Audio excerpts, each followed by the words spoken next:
And, I'll say one final thing and then I'll do some readings, is that I also sometimes, inevitably, when I'm doing a longer presentation, like a PowerPoint, I'll get some disgruntled Palestinian man from the West Bank. They'll come up to me and say, "Why are you just talking about Gaza? Gaza's not the issue." And so I began to think a lot about that. And besides obviously being from there and that being my experience, it's because in my mind I realized that there's this great poem by the late Palestinian poet Mahmoud Darwish called Tears for Gaza. Is that what it's called? No, hang on. Gosh, what's wrong with me? It's one of his last poems. I don't know why it's failing me now, but that he wrote about Gaza. And there's a line in there where he refers to Gaza as the shining example for friends and enemies alike. And really that's what it is. It's kind of always been this pilot or this case study, for understanding larger Israeli policies throughout, Palestine. Whatever is happening in Gaza will ultimately is what's going to happen in the rest of Palestine. The apartheid wall on the West Bank was first built around Gaza. Israel began to build it in the mid-90s following the Oslo Accords. And all these kinds of things, whether it's the testing of different weaponry, different kinds of Israeli strategies, first are tested in Gaza. So it is a good way to understand, larger Israeli policies. And of course, Gaza historically has always been this crossroads, a commercial hub, but a trading route that has always been on the way for invading armies, since time immemorial. And so that's why also its significance, strategically, location-wise.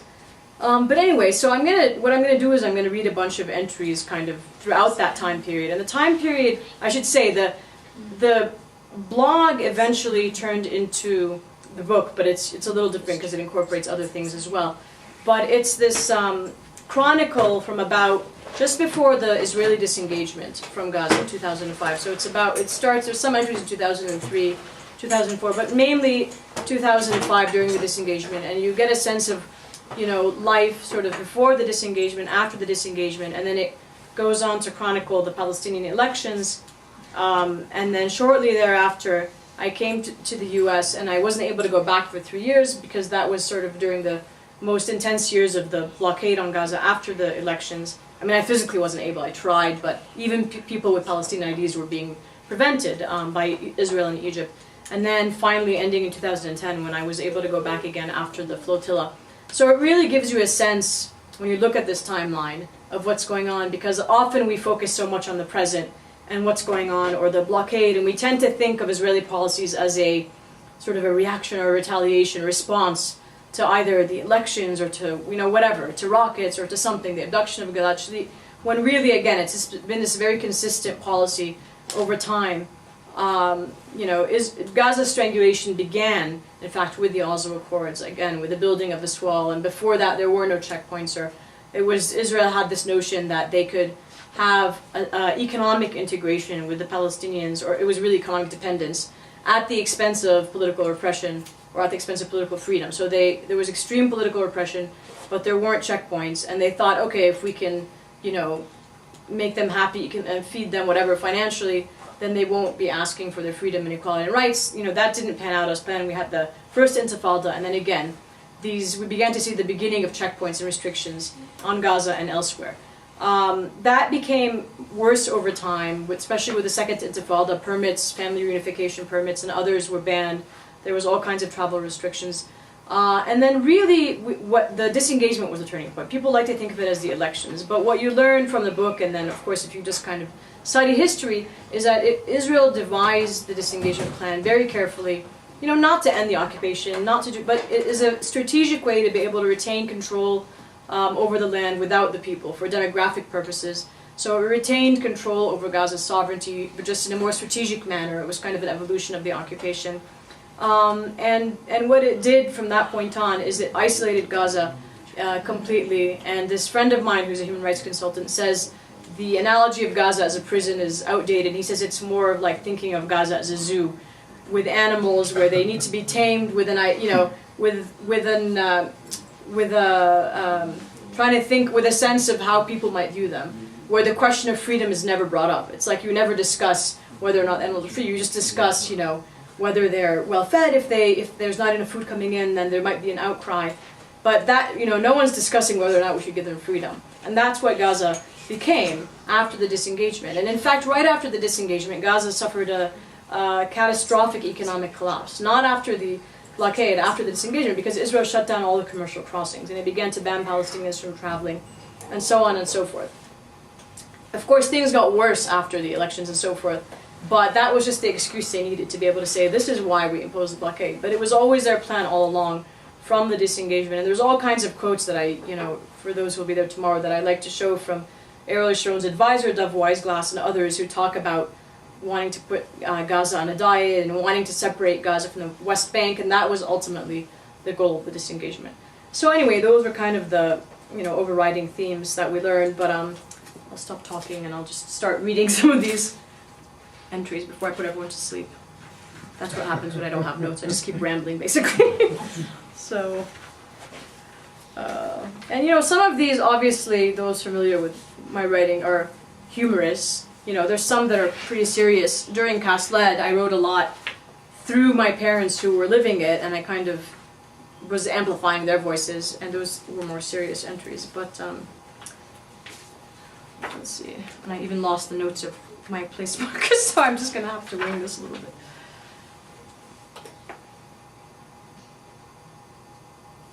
Alright, well, I'll start here, I guess. This is called Just Another Gaza Friday. And this is actually after the disengagement. I'm just going to skip that part. And it was April 2006. I've always loved Fridays in Gaza. In the mornings, except for the lone garbage collector, futilely sweeping the abandoned streets. A municipality park that is littered with plastic cups, watermelon seeds, and mangled straws from the night before. The hustle and bustle of the city comes to a standstill. It is a serene, if lethargic time, an escape from the sea of chaos, uncertainty, and violence that grip our lives each waking day and night. For a few hours, things seem ordinary in a place where ordinary is an illusion, and it doesn't seem like anything can disrupt those moments, as if some force is saying to the madness that envelops us, come back another hour. Slowly the streets come to life again as evening takes hold. This is Yusuf's favorite time. He likes to go out to the balcony, as we did yesterday, and people watch. Just take in the incongruent sights and sounds of another Friday in Gaza. In the park in front of us, children boisterously played football, women licked ice cream cones and chatted, and wedding motorcade Zafet Sayarat, which no matter what the season or situation, you can always expect to hear on Thursday and Friday evenings, like clockwork, made their way to beachside hotels and lounges. They tirelessly honked their horns in sync with live wedding dubka music blaring out from portable speakers or played by live-for-hire bands seated in the back of rented pickup trucks decorated with carnations.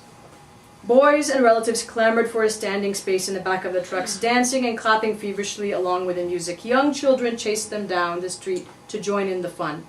And if the wind is just right, the sky becomes a showcase of homemade kites, dancing and flirting with each other, challenging the physical bounds imposed upon this battered area's residents, reaching to places they can only dream about, allowing them to navigate freedom, no matter how purposeless, for just a little bit.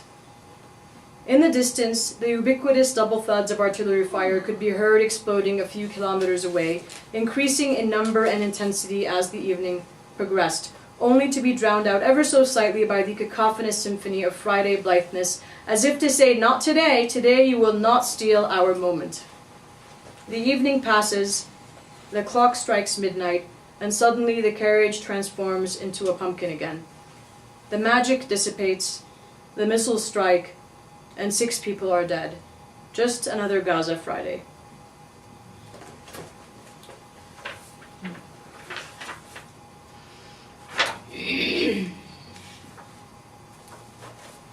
Make sure to pace myself. I guess I'm okay on time, right? Okay. This one is a little more humorous. It's called I Complain, Therefore I Am. And it was written after an experience I had after the disengagement, trying to book a ticket online on British Airways. Again, it would be from Cairo to the United States, but I guess some of the system had changed after the disengagement, and I was having difficulty. I'm fairly certain I exist. Descartes tells me so, and before him Ibn Sina, and when my son drags me out of bed to play with him in the pre-dawn hours, I really know I do. So you can imagine how distraught I was when my existence was cast into serious doubt by a major airline. After booking a flight online with British Airways out of Cairo, the nearest accessible airport for Palestinians here, 8 hours and a border crossing away from Gaza, I attempted to enter my passenger details, including country of citizenship and residence. Now, most people wouldn't give this a second thought, but being the owner of a Palestinian Authority passport, which one can only acquire on the basis of an Israeli-issued identification card, I have become accustomed to dealing with Kafkaesque complications in routine matters. And sure enough, in the drop-down menu of countries, I found the British Indian Ocean Territory, the Isle of Man, and even Tuvalu, but no Palestine. Now, I understand Palestine does not exist on any Western map, so I would have settled for Palestinian territories, though Palestinian Bantustans may have been more appropriate, Gaza Strip, West Bank, or even Palestinian Authority as my pursuant to Oslo Accords issued passport states. But none of these options existed, and neither, it seemed, did I. I was confused. Where in the world was Laila El-Haddad, if not in Palestine, I wondered. Certainly not in Israel, as one of the many customer relations representatives casually suggested. I sent an email of complaint to British Airways, humbly suggesting they amend the omission. Several days later, the reply came. We are unable to assist you with your query via email. Please call your General Inquiries Department on BA.com, then select your country from the drop-down list. Instead, I opted for customer relations in the United Kingdom, whose web support told me there was no guarantee I would ever get a definite answer.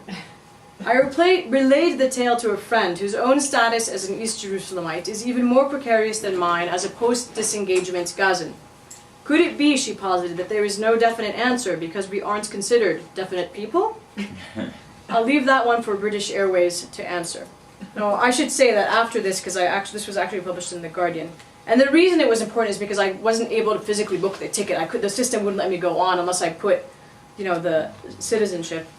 So but anyway, after this was published, a few months later, they actually added Palestine to the drop-down menu. So there was a small little victory there.